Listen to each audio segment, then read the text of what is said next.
every one of us, we all carry secrets and we all have shame. We all have parts of ourselves that we feel are aberrant. And I mean, they're not. We wear an outside mask. We wear a shiny, hard carapace. And our real stuff is going on behind it.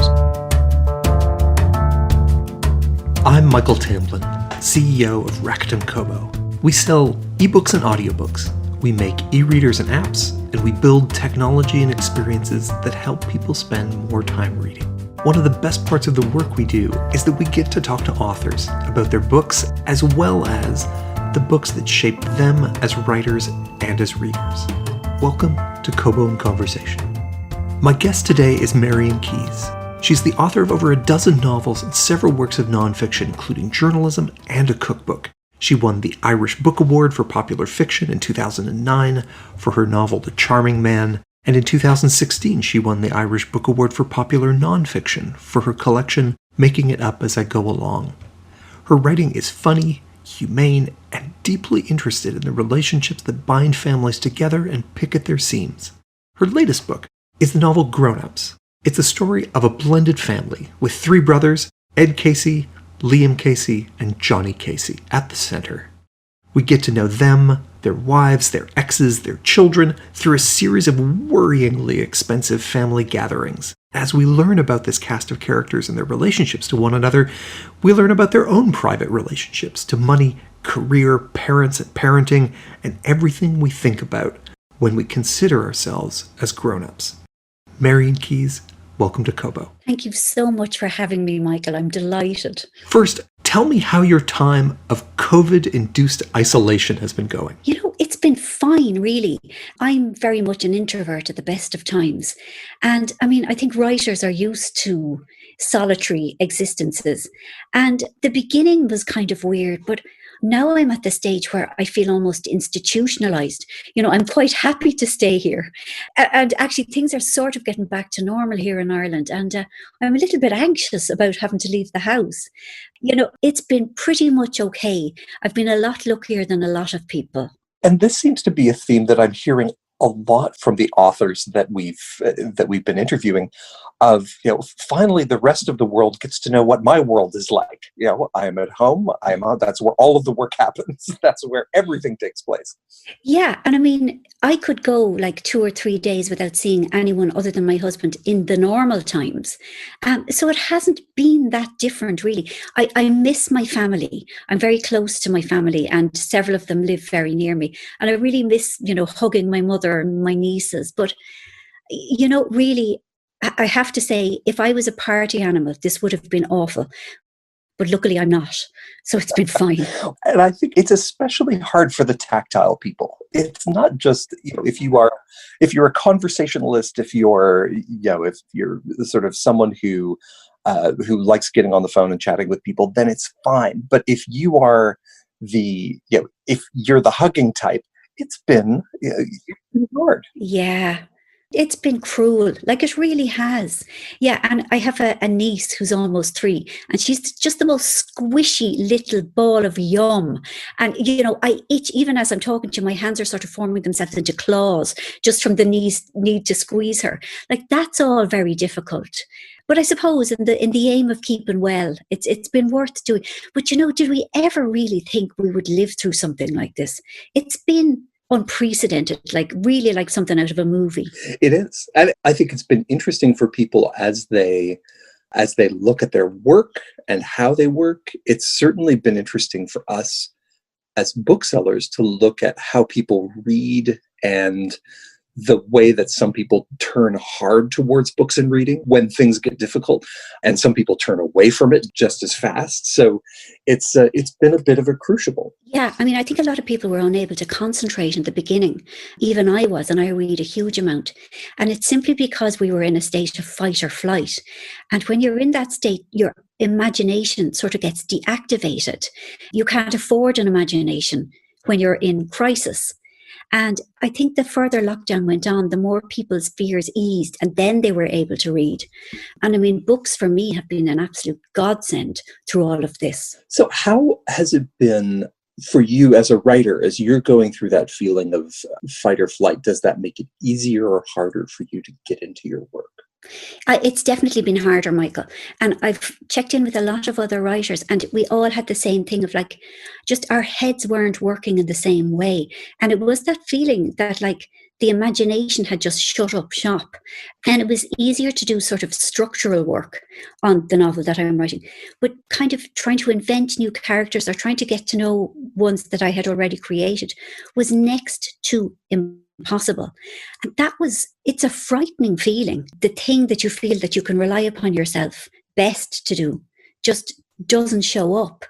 And once it was explained to me that there's a sort of a basic biological reason for why my imagination wasn't working, it did make it less frightening. But even now, it's a lot slower than, progress would normally be. And it's so funny. So many people have felt like so bad that they haven't learned to play the flute or they haven't learned conversational Korean or whatever. But somebody did say to me, we are living through a global pandemic. We needn't expect our work ethic to be the way it normally would. We do have to cut ourselves some slack. And that was a comfort hearing that. And so for you as a writer in normal times, can you tell me a bit about how a book starts for you?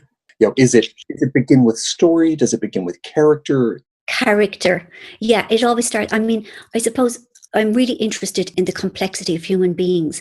And my books are really, I write about emotional landscapes, and I usually write about women. And yeah, it usually starts with one particular woman and maybe a situation or an issue that she's kind of dealing with. And then I construct her world around her, both internally and externally. And I'm very slow compared to an awful lot of authors that I'm, in the same sort of category as. And the reason I'm so slow is because I take forever, to finally get to know my characters. And I suppose I'm just lucky in that my publishers do give me that time. So plot is always sort of secondary, really. Of course, plot is vital. But I think if your characters are created deftly enough or with enough nuance, that they will, that thing about like characters deciding what they're going to do themselves, I'm afraid is codswallop. Like I wish it was true. But if they're created well enough, they will sort of indicate a little bit how they want their journey to go.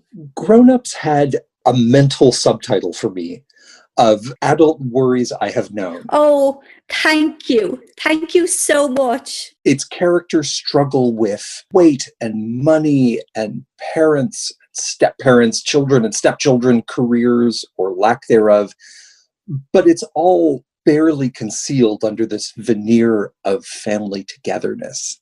Can we talk about a couple of the characters? Can you introduce us? Of course. I'd love to. Thank you. So let's talk about 3 of the men and 3 of the women. And we can sort of go as long or as short as you like.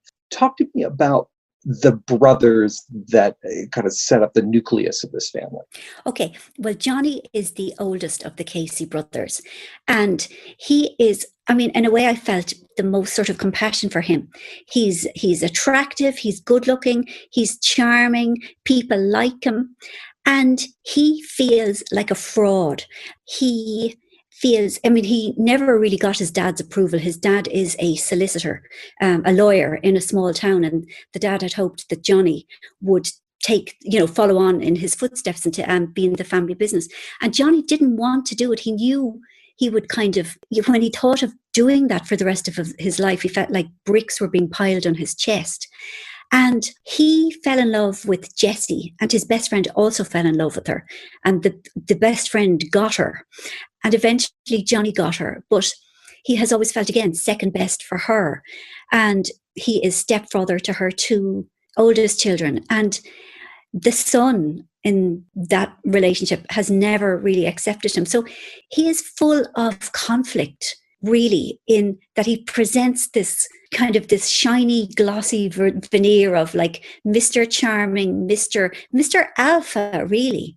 And just barely underneath that, as you say, he feels inadequate. And he has imposter syndrome. And I felt so bad for him because I think he has really suffered from the template that we force so many men into, that you have to be the alpha, you have to be the breadwinner, and you can never show weakness. And he has so much weakness that he just wants comfort for. I'm very, very fond of him. So that's number one. Yes. Then Ed is the middle brother, and he's an entirely different character. And, so many of us, it's nature rather than nurture. And like Ed just came out of the womb, an independent person. And he has been a loner in one of the ways that I think we would all aspire to be a loner, that he doesn't feel lonely. And he didn't until he met his wife. He didn't really need other people. And he realized very early on that like his dad was never going to approve of any of his children. So Ed just detached, and he could see what Johnny was doing. He could see that Johnny was sort of, jumping through hoops and performing circus tricks just to try and get any kind of a nod of approval from their dad.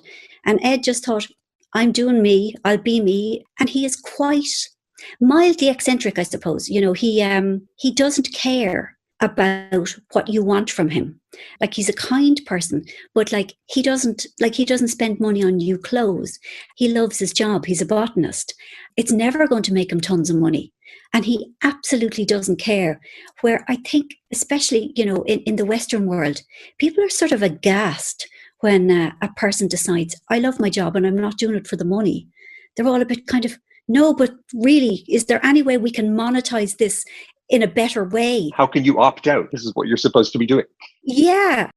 And Ed is like, this is who I am. And he's quite stubborn. He's very easygoing so long as he agrees with what you're doing.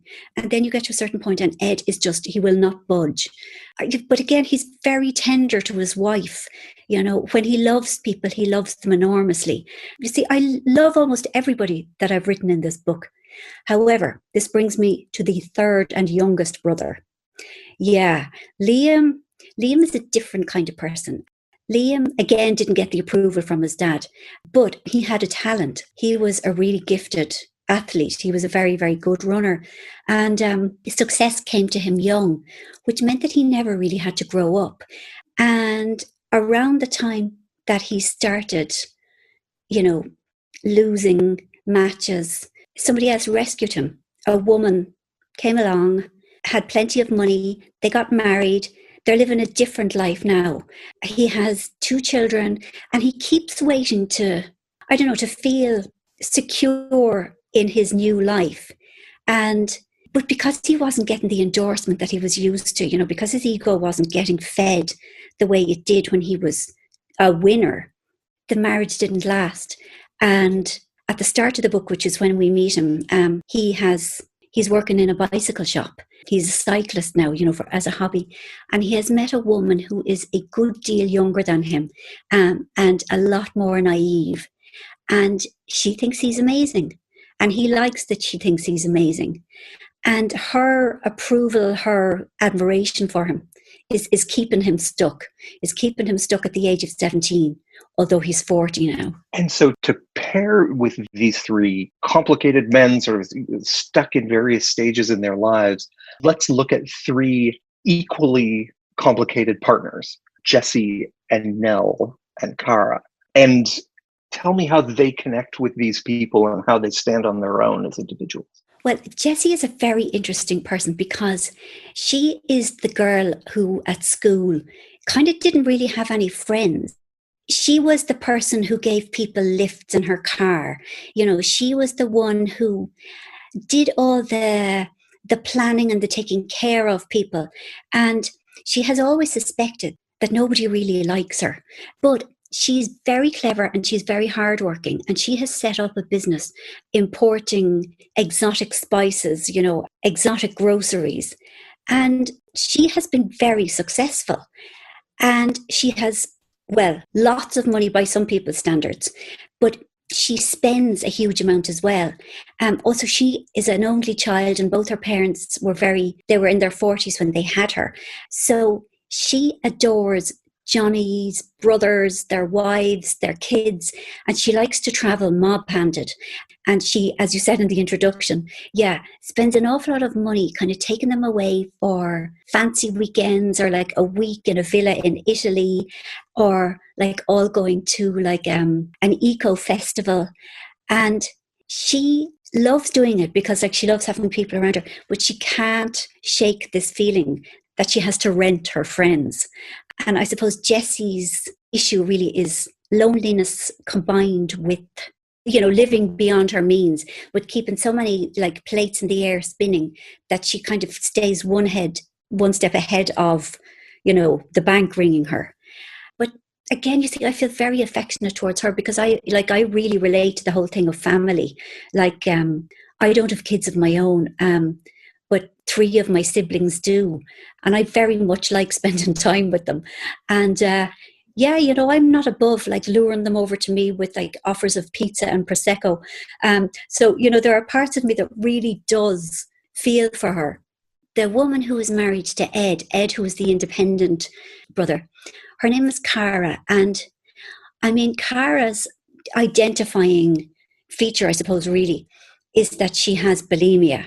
She had it when she was in her early 20s.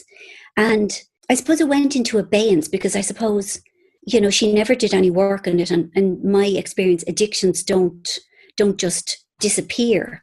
And then around the time that the book starts, it suddenly, explodes back into her life. And, it was important for me writing Cara that she was more than just her eating disorder. But she's a kind person. She's a regular mom. She's got 2 boys. She absolutely adores them. She works in a very attractive boutique hotel. And, she really cares about making sure that people enjoy themselves. Yeah, and she has been very, very good at her job until now. But her bulimia just goes into like turbo. And she finds that her addiction is interfering with her ability to do her job. And this is very much not who she is, but it's who she's becoming. And that's something that she just goes into denial about until she no longer can. Then the third woman is Nell, and she's only 30. And I tried to get like, a range of ages in the book. And she's my youngest woman. And she's a card-carrying millennial in that she is really worried about the planet. She has, she doesn't have a bank account. She works as a set designer. And the things that she gets pleasure from, her job, if she does it well, are experiences rather than stuff. Although she does find it hard. Like, again, she doesn't buy new clothes. She buys them from thrift stores. And she knows that some people can be irritated by her worthiness. And, she even irritates herself sometimes. But she has ideals and ethics. And this is how she wants to live. And she has recently got married to Liam. And at the start of the book, they're still in that, the rosy glow. But they are very, very different people. And I don't know how long it can be sustained. But, I really wanted to represent younger people and, the things that they worry about. I have a 20-year-old niece, and so much of her, she's a really good person. So much of her inspired Nell because I'm closer to Jessie's age. And I just think that there is this sort of divide. There's always been a generational divide, but I think it's more pronounced at the moment in that younger people really are worried about what my generation have done with the planet. And it was good to kind of put all these characters in one big mixing bowl and see how they meshed with each other. And it does seem like you've set all of these individual forces in motion. Each person has their own things they're worried about, their own set of underlying tensions, and then it all connects together into this web of family love combined with family resentment and tensions between different siblings and between children and stepchildren. And it's all simmering below the surface. And then it's with Cara where the dam breaks.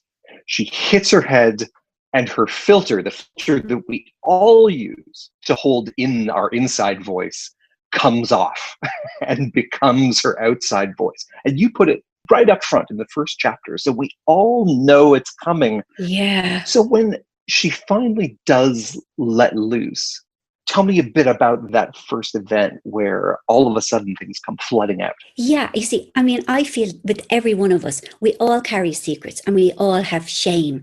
We all have parts of ourselves that we feel are aberrant. And I mean, they're not. We wear an outside mask. We wear a shiny, hard carapace. And our real stuff is going on behind it. And I especially think in any family or any group of friends or work colleagues or whatever, there's a certain amount of yourself that you cannot express if you want relations to remain harmonious. But like, again, in any close-knit group of people, you're going to like some people more than you like others. You're going to have strange, ridiculous resentments against people that you can't even explain. Or you're going to have long-held grudges. Or you're going to have a particular soft spot for somebody that you really feel that might be a bit worrying. So every character in this book has their stuff, and I think everybody feels their own family is dysfunctional. But like, my experience is like, all families are dysfunctional. And I actually know somebody who got concussion. I worked with her, and her personality was suddenly so different. She was quite surly and bad-tempered. And then she was saying stuff. And, we were all kind of giving each other the eye and thinking, did she just say that? And is she all right? And, she had got concussion. And it was very interesting to me. So at the start of the book, everyone is at a birthday party for Johnny. And Cara bangs her head, gets concussion, comes in, says something that she shouldn't, and it causes mild mayhem. But then, in order to save themselves, people start throwing each other under the bus because they all know stuff about each other. Because, again, that's impossible to avoid in any, tight-knit group of people. And so this is at the start of the book where stuff has emerged, like damning stuff, but the reader doesn't know exactly what those things are. And then the book starts properly 6 months ago. And, we follow the family 6 months, 5 months, 4 months, 3 months, until we get once again to this fateful dinner. And obviously the fallout is destructive, but not entirely destructive. I mean, some of the things that emerge they're better off being spoken about.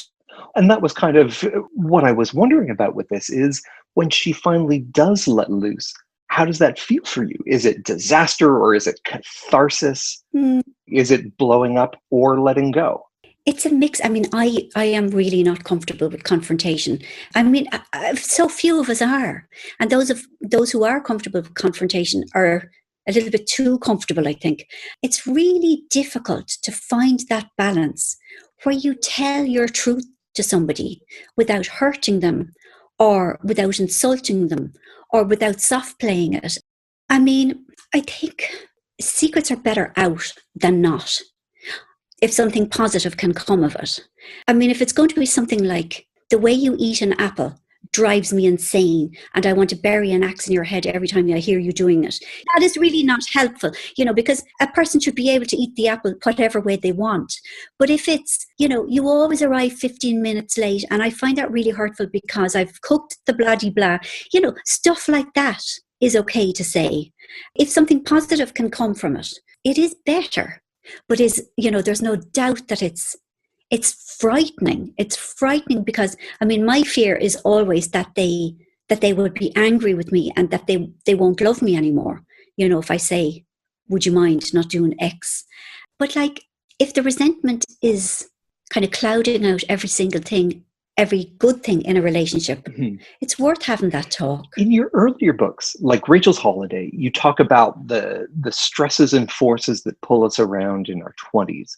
Each subsequent book, as your career has progressed and you've lived more of your own life, have the stresses that you deal with in your writing changed as well? Are you uncovering new themes as your own life progresses? Oh, like definitely, Michael. Yeah, it's funny because I feel like I've sort of grown up in public. Like I've been writing for 25 years and the things that kind of seemed to me to be huge and heartbreaking when I wrote my first book, Watermelon, they have really, I suppose, matured. And, it comes back to the things that you spoke about earlier, that like, I suppose I thought the greatest pain in any life would be caused by romantic love. And now I see that, siblings can hurt you, and money can be a worry. I mean, and I'm not talking about shortage of money, but like an unhealthy relationship with it, as Jessie does. Other things, like I thought that I would grow out of my issues with my parents, like I thought everybody gets to a certain age and you're sort of on a level with them. You don't need their approval anymore, and you're great buddies with them, and you're sort of peers. And I am 56. And I am still looking for my mother's approval. And, I can laugh at myself. And then I can, it's pitiful. Like, she told me earlier that she wanted a particular book. And like, I'm so grateful that she asks me for something. And all I want to do is I want to get in my car and I want to find it and I want to bring it over to her and I want to present it to her. And I want her to say, good girl, Marian. And like, that's pathetic. But if I feel like this at 56, I realize that other people must feel that way about their parents. And and I don't have kids, but I can see how the approval of one's children is also something, that I would definitely be looking for, because I'm like that with my nieces and nephews. Like, I want them to think I'm the cool auntie. And I think it would be even worse if I was their parent, because, that need for love, or to be told, we approve of you, it's age old, and it just never seems to go away in a particular life. Yeah, and things are more nuanced now. And like, relationships with careers and success, that's probably more important to me now than it was all those years ago. I suppose a lot more of myself is sort of invested in that than it used to be. And again, this is not something I'm proud of. It's not something I'm entirely comfortable talking about. But I feel like if I give those characteristics to the people in my books, it's something that I should be willing to address myself. So, the things that worry, the worries don't go away. Like, they change, and you get new worries as the old ones sort of fall away. When I was a kid, I really thought being grown up would mean having no worries whatsoever, and nobody could tell me what to do. I still have worries, and like, everybody still gets to tell me what to do. And I suppose it's better for me and all of us, I suppose, to just accept that this is the human condition. For as long as you're in relationships, for as long as you love people, you have to surrender control of so much of yourself. As you've gone through your life and you've drawn up these themes, you've kind of lived through them, and then you've written about them, can you see ahead? Can you look to those things that you're likely going to be wanting to bring up as themes when you're 65, when you're 70 years old, or do you have to live them first? Maybe not all of them. Looking ahead, I still worry about not so much mortality really, but this is, kind of failing, not even failing health, but the fact that like both my knees are kind of dodgy, and I have arthritis in my hands. And honestly, when I was younger, I just thought you could sort of decide not to have arthritis, that it was just like a question of will, that those who had arthritis were just, they'd given in to it. I know that doesn't make any sense, but when you're young, you have different ideas. You think you can just decide not to get old. And now I think, I see, I am going to be old. And, my nieces are going to laugh at me, for saying the current phrase is wrong and stuff like that. How irritated she gets at being patronized. So I think I can sort of anticipate what it's going to be like. And how, my mother thinks, and she's probably right, that she knows more and she's wiser than all the rest of us put together. And yet, we mock her for not understanding what the word woke means. So I think if I pay attention, I can probably anticipate some of the things that will. And I suppose, one other thing is that as I get older, old age doesn't seem that old anymore. I thought 56 would mean that I was like, the knitting needles, the comfy chair, the never leaving the house. And I still feel like an interested, connected human being. I still feel very like I count as part of the human race. And that's not going to change, when I'm 80, when I'm 90. We always think probably that we are the most relevant person in the world. It's very, very hard for a human being to say, I'm not really that important anymore because I'm old. And it's good that people don't feel like that, because oldness doesn't make a person, or illness doesn't make you any less human or any less important. One of the themes that has been showing up in your recent books is this question of almost the elasticity of adulthood. You know, adults that haven't quite grown up, adults that have paused at a certain point in their maturity. Yeah. Are we all putting brakes on our own maturity as a way of holding that aging back? Yeah, I think we are. I mean, and I think we have good reason to. Like, in many ways, like, I mean, our health is so much better than it has been for any human beings ever. And we're all living so much longer. And the book before Grown Ups was The Break. And it's about a couple who are happily married. They love each other. But because of our extended mortality, people who are 44, say, and they're married, they have been for, say, 15 years, and they have no intention of leaving their person. But like, if they're looking at living to be like 100, they're looking at another 55 years of unbroken monogamy. And in The Break, the husband decides that he can't do the unbroken bit. He needs 6 months off. And that, in one way, is a very immature thing to do. And in another way, it's maybe a very logical reaction to the fact that we are living so much longer. And you know, that feeling of having kind of arrived and being mature, I think people will defer that for as long as their bodies are still able to do like physical activities. And for as long as their bodies present as able, I think we allow ourselves more flirtations and more kind of fantasies about falling in love again than, I don't know, maybe I'm talking complete nonsense. You know, maybe people always had those feelings, you know, when they hit 65, they would suddenly think, oh my God, I'm in love again, and maybe I could run away, and, you know, or maybe it's just the fact that people do feel younger and their bodies behave in a younger way. I'm not really sure. You have made an occasional detour into writing nonfiction. Can you tell me a bit about how those books fit into the arc of your writing career? Yeah, I mean, I have written, you know, on and off, I've written various columns for magazines, and sometimes I've had a regular gig and sometimes it's been a one-off. I think they're probably a lot lighter than my novels, and they're always autobiographical. They're almost always comic. A lot of them are about travel that I've done. And some of them, I suppose, are about ways that I've tried to cure myself of the hole in my soul. And actually, I suppose writing about the hole in my soul in various ways is what I do in my novels. But definitely the non-fictions are lighter, they're funnier. You know, they're a lot less involving, I suppose. They're books that you can pick up and put down. I don't think you can track how I've changed as a person as much through the nonfiction as you can in the fiction.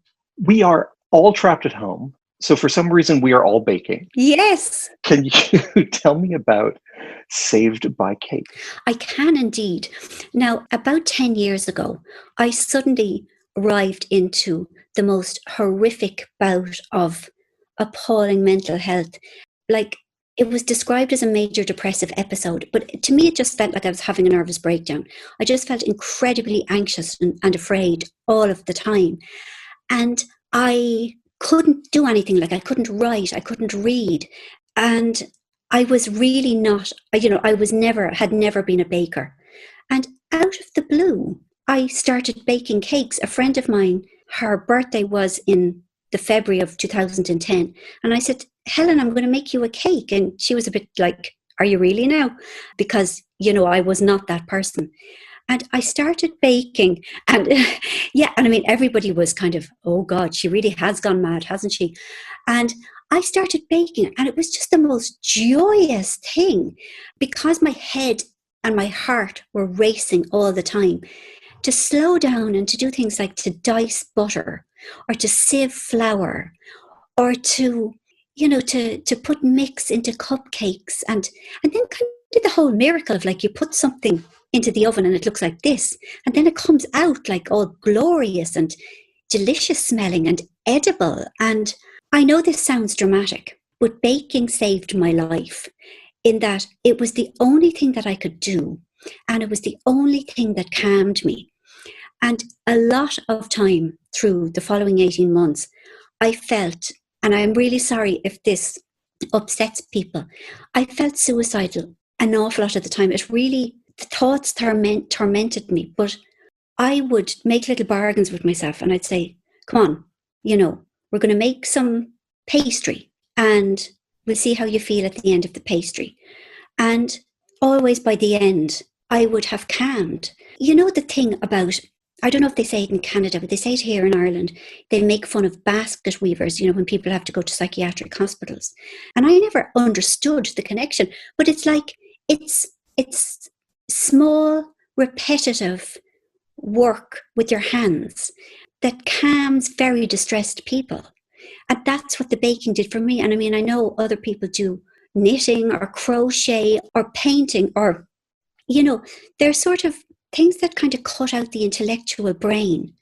And there's something very, very soothing about it, and the way it shifted my focus. And I baked incessantly for 18 months. And initially I was, the delight of my neighbours. I would arrive with yet another load of, red velvet cupcakes, and they would be so happy.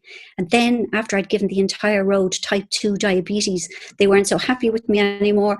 And they used to pretend they weren't in when they would see me coming with my tray of cake. And then kind of as suddenly as it arrived, the need left me. And people ask me now and again if I'd bake a cake for somebody's birthday. And I can't anymore, because the minute I start kind of looking at things like a sieve or the beautiful tins I had, I start to remember how I felt, like the absolute horror of that time, and I can't go back to it. And I joke and I say, I get PTSD if I even look at a scales, but, it saved me at that time. And the book was Saved by Cake is sort of a thank you to baking, for how it helped me. But it's in my past now. I've moved on to, first of all, I was upcycling furniture and then now I paint pictures, so kind of whatever gets you through. And a lot of people have been baking through the pandemic, and I can absolutely understand the comfort that they get from it. You have said as a writer that you don't know when you begin how your books will end. Can you talk to me a little bit about the process of starting and writing and ending for you? Okay, well, I mean, the character always comes first, my main character. And very often I don't have much of a plot. Grown Ups was different in that I got the idea for the plot before I got any of the people. It's not usually like that, though. For me, the important thing is to create a truthful, believable, nuanced set of characters. And, I usually have some idea, a vague idea of where it's going, but I've no real idea how I'm going to get there. And as I said, I take longer than other writers to write my books. And it means that I have the time to sort of go down some dead ends plot-wise and then to just eventually reverse it out and start again. This is the way it works for me. I mean, I have friends who are writers who know before they write the first line what every chapter is going to contain. And that sort of shrivels my soul. I like to be open to what the characters need, if that makes any sense. I mean, of course, it really is necessary to have a plot, and it's necessary to have characters act in believable ways. And, often when I get close to the end of the book, it is a really hairy time. It took me forever to end Grown Ups. It didn't help that my dad died just around the time I was supposed to be finishing the book. And I was just paralyzed. My head just wouldn't work. But it served me well this far. And this is, and I can imagine that there are writers listening to me who just are coming out in a cold sweat and thinking, how can you do something so risky? I don't know, but by the time I get there, there is usually a kind of a very anxious time around the end. But if I wait it out, the end will usually present itself fairly quickly. Is that kind of what you mean? Have I answered that adequately? Yes. Perfect. Let's switch gears a bit. We've talked about your writing life, and we've talked about this book. Let's talk about your reading life, and we'll start at the beginning. Tell me about some of the books that featured in your childhood. Yeah, my first great love was Enid Blyton. I was about 6 when I started reading her books, and I was just so in love. I was obsessed with those books. And you know them in Canada, I'm sure. They're English. They were written in the 30s. And yeah, and it's funny because I'm Irish, and the world that was being described in them, of kind of posh children going to boarding schools and having nannies and having, kind of a life of privilege. Like none of that was familiar to me. And yet I consumed them so much. And looking back, I can see that like reading was my first drug of choice. Like I was a kind of a very anxious child, and books were my comfort. They were my escape. They were my safe place. And apparently if children read at a fairly early age, some sort of blueprint is laid down in their brain so that they have a kind of an intuitive understanding of narrative, which serves them well if they want to write later in life. So I had no idea that I was getting this apprenticeship, but it was just lovely. And I read them for several years, and the library was my best friend. There are so many. Yeah, I mean, hundreds. And then I think, around the age of maybe 10, they started to lose their luster. And then I moved on to Agatha Christie. And again, posh English, from the olden days, as I would have thought. Again, I loved them. And then things went sort of weird. My family moved to a different town, different city. And I was around 12, and I didn't have access to the kids' library anymore. And I had no idea about what to read any further. I mean, my feeling is that there weren't any young adult books then, the way there are now. So I didn't have anything to read for a while. You just sort of hit a wall, and then you have to make this leap over into the adult books. Yeah. And I mean, I know there were books like maybe Judy Blume, but like we quite literally did not get Judy Blume in Ireland, because when I was 12, it was 1977, and censorship was still all the go here.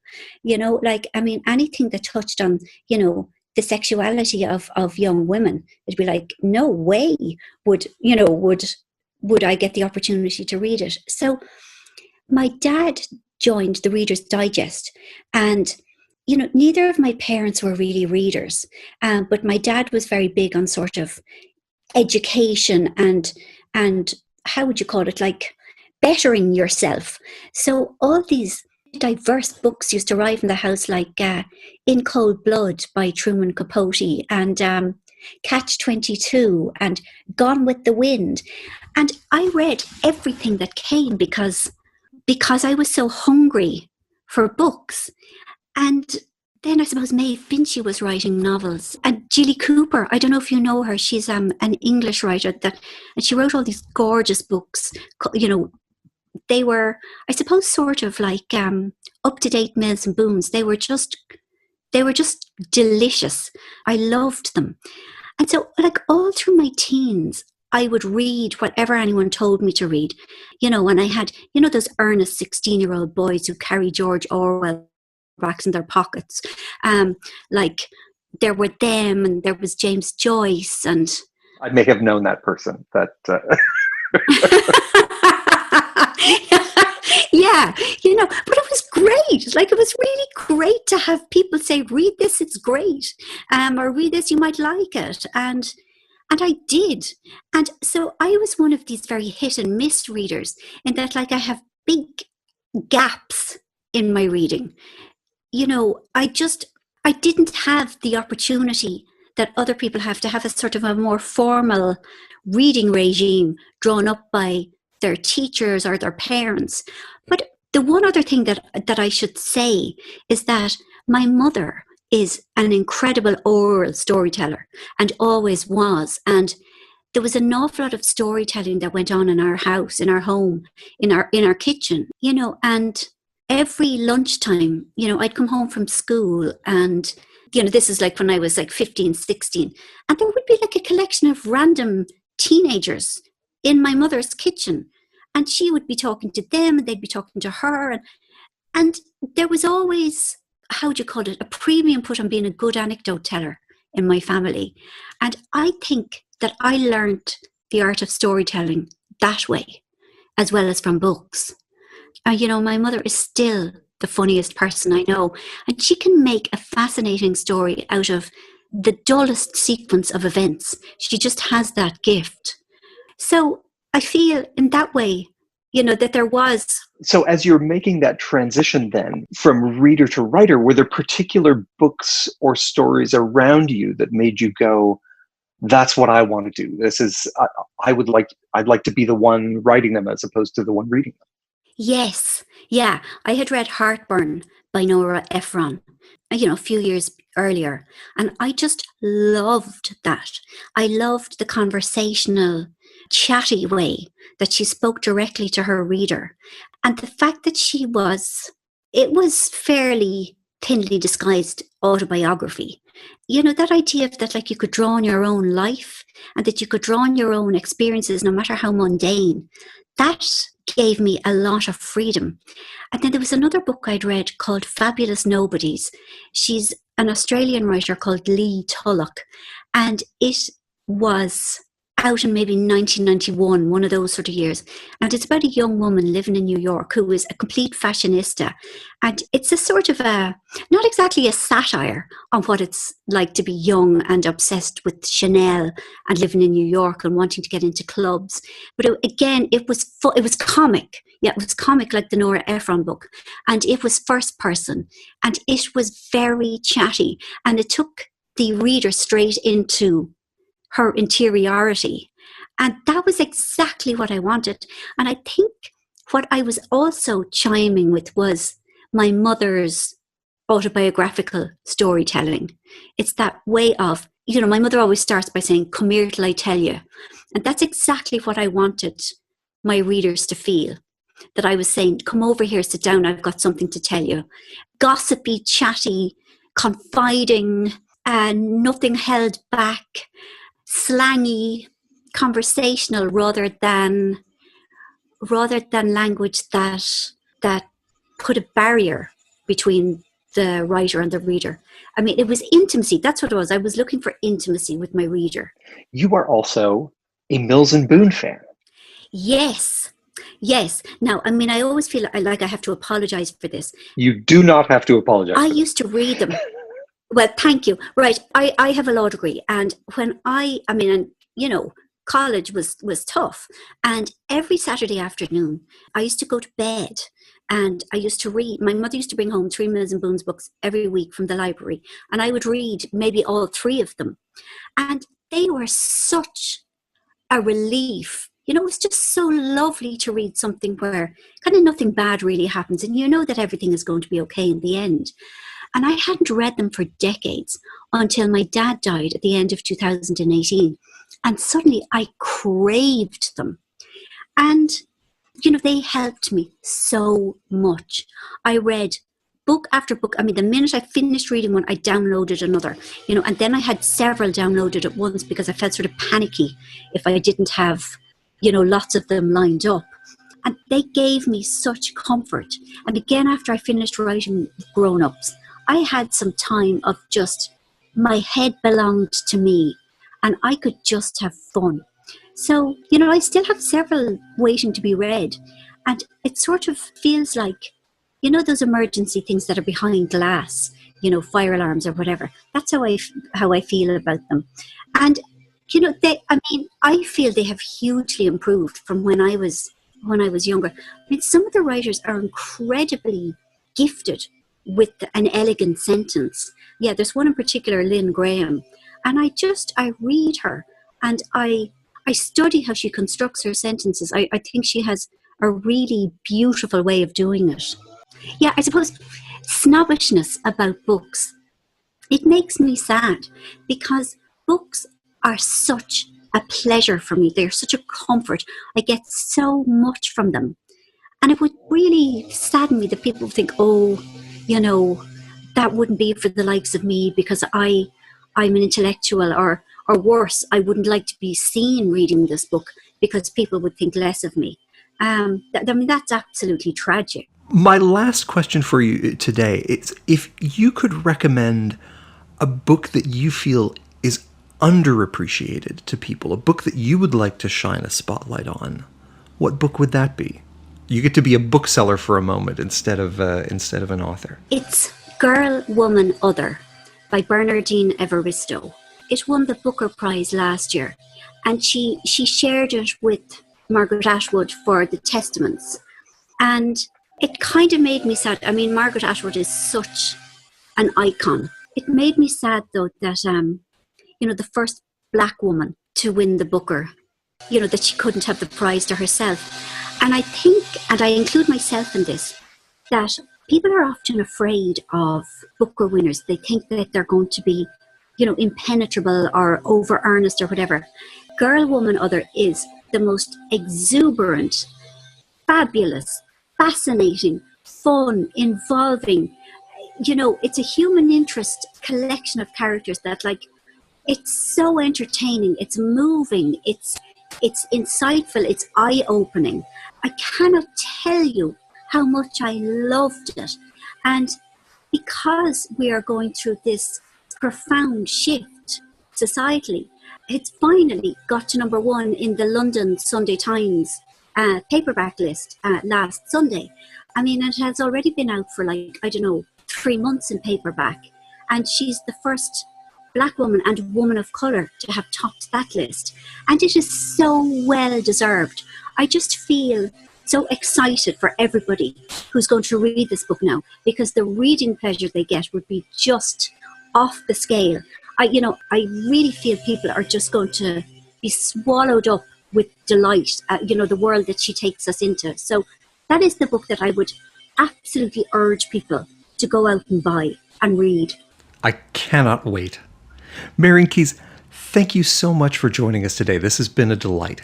It has been such a pleasure, Michael. Thank you so much for having me. And thank you so much to Kobo for having me. I'm really grateful. I have been speaking with Marian Keyes about her latest book, Grown Ups. It and the other books we have mentioned here, along with previous episodes of the show, can be found at kobo.com/conversation. There are so many good authors there. Make sure to catch every conversation by subscribing on Apple Podcasts, Google Play, or wherever you listen, and leave us a review. It helps other readers find us. Kobo in Conversation is produced by Nathan Maharaj, edited by Kelly Robotham, and hosted by me, Michael Tamblyn, usually in the Kobo studios in Liberty Village, Toronto, Canada, but now distributed in bedrooms and living rooms across the country. Thank you for listening.